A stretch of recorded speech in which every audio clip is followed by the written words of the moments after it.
अरोड़ा साहब है जो लखनऊ रहते हैं। आज वो लक्ष्मण पहाड़ी सीता रसोई मंदिर में महाराज जी को 6 एलईडी बल्ब भेंट कर रहे हैं।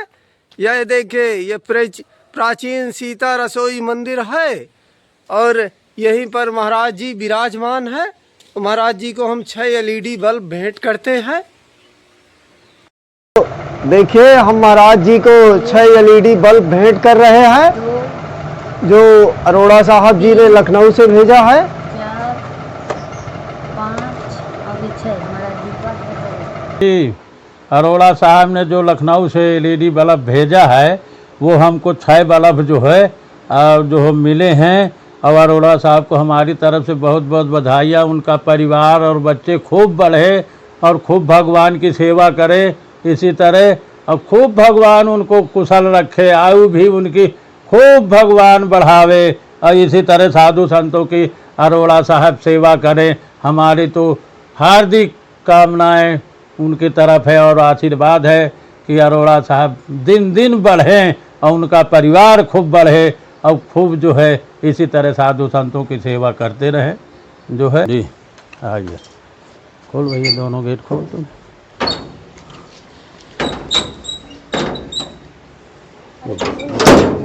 देखिए बल्ब बल्ब बल्ब में गिरे।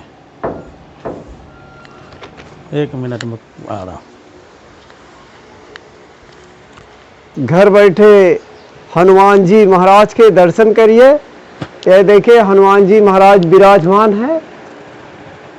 आप लोग भी घर बैठे हनुमान जी महाराज के दर्शन करिए। ये संजीवनी पर्वत उठाए हुए हैं हनुमान जी महाराज। और ये देखिए, श्री राम दरबार ये ठाकुर जी का मंदिर जी महाराज जी।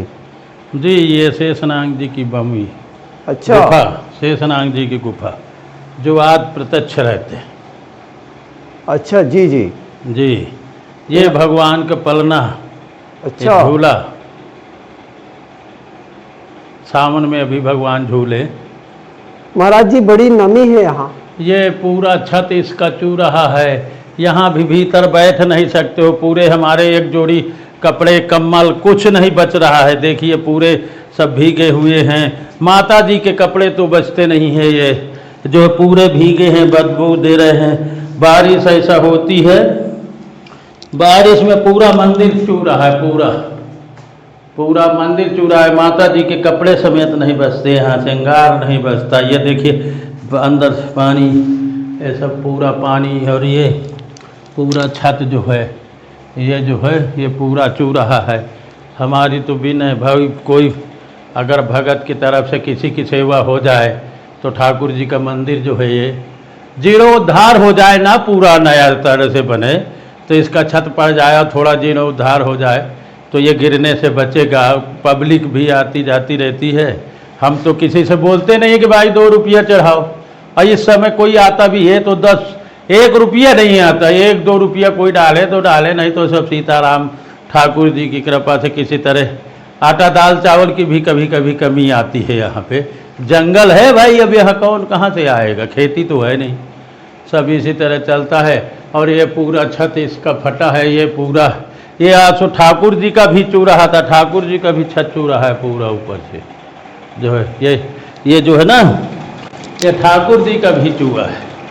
ये सारा यहाँ जो है, ये देखिए ये भी चूहा है इंसान, ये भी पूरा चूहा है पूरा। सब कपड़े नहीं बचते भगवान के जो है, कपड़े महकने लगते। अब इतना आया नमी है, नमी पूरी है। हाँ, पूरे में पानी चूता है। यहाँ किच किच होने लगता है। अभी तो थोड़ा 2-4-6 दिन से नहीं बरसा तो थोड़ा कुछ सूखा है, थोड़ी सूख आ गया है, नहीं तो पूरा पानी बद यहाँ चूता। हमारे एक कपड़ा नहीं बचता। और देखिए महाराज जी के कपड़े तो पूरे गीले हैं। ये देखिए, इधर भी देखिए, इधर का भी जो है ये इसको देख लीजिए। यहाँ भी जो है ये देखिए कितना बदबू मार रहा है। ये भी सारा चू रहा है। एक भी ताल सामान कोई वो रखने, देखो कितना यहाँ बदबू हो रही है। पूरा पानी जो है। तो ये तो कभी भी गिर सकता है। हमको भी डर लगता है, आरती पूजा में डर लगता है। जो है ये पूरा, कभी भी हम हादसा पानी बरसता हुआ तो हम बाहर बैठे रहते हैं, जो बड़े मुश्किल में जो है किसी तरह आरती पूजा किए तो किए और बस इधर बाहर बैठे रहते, अंदर जाने में डर लगता है। ये देखो ना ऊपर से पूरा ये सारा जर्जर हो गया है, पूरा छत वो हो गया है। इसका जीरो उद्धार हो जाए तो अति कृपा किस भगत की हो जाए, कोई भगत अगर इसमें करना चाहे। ये हजारों वर्ष पुराना मंदिर है और त्रेता युग में जब भगवान राम आए थे वनवास काल में, उसके बाद ही का तुरंत बना हुआ मंदिर है। अब आज ये किसी भी समय गिर सकता है, यात्री भी आते और ठाकुर जी की तो हमको तो भी पूजा आरती करने में अंदर जाने में डर लगता है जब बारिश होती है। पूरा मंदिर जर्जर है, बहुत पुराना है जो है मंदिर। ये क्या करे, यहाँ 1 रुपए तो आता नहीं है। किसी तरह अपना जो है, किसी तरह अपना जो है साधु हैं, किसी से जा तो सकते नहीं हैं, किसी मांग सकते नहीं हैं। जो ठाकुर जी की कृपा हुई उसी तरह अपना जो है चलाते हैं भैया। ये फटी आप पहने हुए हैं लुंगी, तो क्या करे भाई, जो होगी वही ना पहना जाएगा, ने? जो ठाकुर जी देंगे वही ना पहनेंगे। ठाकुर जी की इच्छा है फटी पहनो तो फटी पहनते हैं, जब कोई ठाकुर जी दे देंगे तो दूसरी पहन लेंगे, अच्छी पहन लेंगे, ने? भाई ठाकुर जी की कृपा, जब फटी पहना रहे ठाकुर जी तो अब हम क्या करें भाई। साधु तो ठाकुर जी के अधीन है भाई। ठाकुर जी जैसा जय विधि राखे राम तही विधि रहिए, सीताराम सीताराम कहिए। अब जब उनकी कृपा होगी, जब वो होगा तब दूसरी मिल जाएगी, दूसरी पहन लेंगे। नहीं तो क्या करें। हमको तो ये लगता है हम फटे ही भले ही पहने रहे, लेकिन हमारे ये मंदिर का तो ये गिरने से बचेगा। हमको फटी की कोई वो हमको शौक नहीं है, हमें तो ये है कि हमारा ये मंदिर का जीरो उद्धार हो जाए, हम ये चाहते हैं। अरे यहाँ बहुत सांप बिच्छू जीव जंतु निकलते हैं। आज बल्ब आपने दे दिया तो अरोड़ा साहब की बहुत कृपा हो गई। हमारे यहाँ उज्जैला हो जाएगा, रात में दिक्कत रहती है, कम से कम बल्ब दे दिया तो भाई आपकी बहुत अच्छी कृपा हुई। में सर्फ मिल गया था हमको यहीं। अरे रोज़ मिलते हैं, एक एक नहीं, 2-2, 3-3, 4-4, 5-5 दिन में यहाँ आते हैं महाराज। दिन में हम बैठे हैं, कहो हमारे कई बार तो हमारे तखत के नीचे से महाराज, हम जगह तखत के नीचे मिलते हैं, हमको खड़े हुए तो मिलते हैं। ये तो यहाँ लक्ष्मण जी की नगरी है, लक्ष्मण जी से इस अवतार है, लक्ष्मण पहाड़ी है, तो यहाँ तो उनका वही बात है। अब हमको अपनी रक्षा स्वयं करो, उनकी भी रक्षा करो, अपनी भी करो। जंगल तो वही है भैया, जंगल में दिक्कत तो वही है। अगर सौर ऊर्जा सब लाइट चली जाती है तो यहाँ पूरे में अंधेरा हो जाता है। अगर सौर ऊर्जा की व्यवस्था हो जाती किसी भगत के द्वारा तो एक आध लाइट लग जाती, तो लाइट जाने पे उज्जैला बना रहता, तो अति कृपा होती भगवान की। संसार बहुत अलग तरीके का है, संसार का कभी निचोड़ नहीं मिल सकता आपको। जी जी, सिर्फ एक ही है कि जिससे आदमी भगवान राम का नाम लेने से सब कुछ उसका ठीक है, और नहीं तो बाकी मैं तो कहता हूँ कि संसार सागर है। जगह जगह में आप जाइए, तरह तरह के लोग मिलेंगे, तरह तरह के लोग। यहाँ आपको दूसरे मिलेंगे, थोड़ी दूर में दूसरा इंसान मिलेगा, तीसरी जगह जाएंगे तीसरा मिलेगा। आप संसार में जाइए, हर तरह के लोग मिलेंगे। फिर संसार को देख करके आपको ऐसी घृणा होगी कि आप बस्ती और घर में नहीं रह सकते। यही सोचेंगे कि जहाँ कोई न मिले हम वहाँ भाग के अपना जीवन व्यक्त करें। तो साधु संत इसलिए जंगलों में आकर के ठहरते हैं।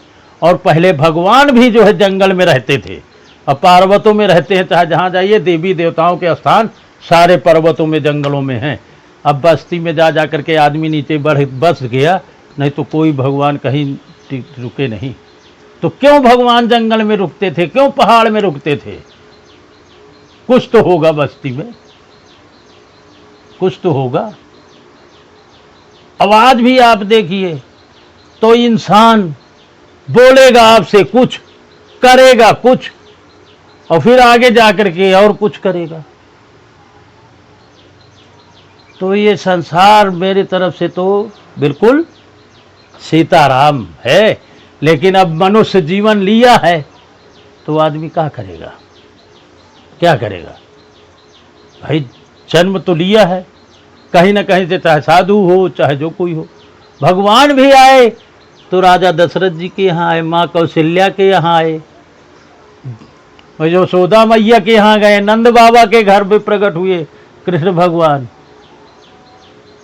फिर उनको भी जाना पड़ा। ये नहीं कि वो भगवान थे तो यहीं रुके रहे, देखिए उनको भी जाना पड़ा ना। तो यहाँ जो मृत्युलोक में आता है उसको जाना तो है ही है, लेकिन अब कौन किस हिसाब से जाता है। वो यहाँ आए हो तो कुछ करके जाओ, हरि का नाम लो और आगे का अपना और कुछ बना के जाओ भगवान। तो महाराज जी क्या आप कह रहे हैं कि ऊपर जाने की तैयारी यहीं से पहले कर लेनी चाहिए?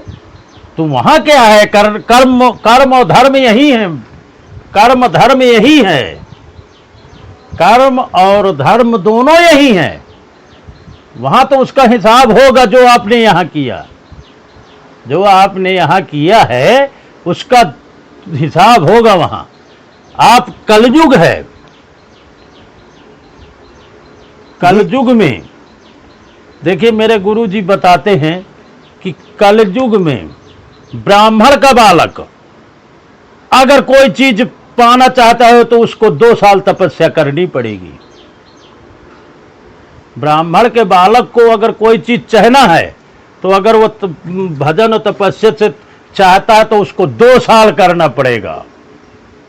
और वैश्य है तो वही चीज 1 वर्ष में पा जाएगा, और वो और उससे नीचे का शुद्ध है तो वो 6 महीने में पा जाएगा, और जो बनिया का बालक है वो आपसे 1 दिन मिले जाएगा। अगर ब्राह्मण के बालक को कोई चीज चाहना है तो वो 2 साल तपस्या करेगा तब वो उसको पाएगा, और वैश्य है तो वो साल भर में पा जाएगा, और निम्न कास्ट का है तो उसको 6 महीने में मिलेगा। और ये बनिया व्यापारी का बालक आपको प्रसन्न करके 1 दिन में ले लेगा युग में। और कलयुग में तो भैया आज करो और कल लो, तत्काल मिलता है। यहाँ कलयुग में तत्काल हिसाब किताब होता है। आपने पुण्य किया है तो आपको पुण्य का हिसाब मिलेगा, आपने जैसा धर्म किया जैसा किया उसका परिणाम यही मिलेगा, वहां कर नहीं रह जाता। कलयुग में तो तत्काल महाराज यही मिलेगा, यही सब, यही आदमी को इंसान को समझ में नहीं आता, यही सब कुछ है। वहां के लिए तो बचते नहीं है कुछ, सब यही हो जाता है उसका हिसाब किताब कलयुग में। महाराज जी हम तो सुने थे कि स्वर्ग और नरक कहीं और है। स्वर्ग नरक, स्वर्ग नरक तो अपने दिल में है। स्वर्ग और नरक अपने दिल के अंदर दोनों हैं आपके पास। आप चाहें तो इससे स्वर्ग में चले जाएं और चाहें तो नरक में चले जाएं, आपके पास दोनों हैं। अब आप कौन सा रास्ता अपनाना चाहते हैं?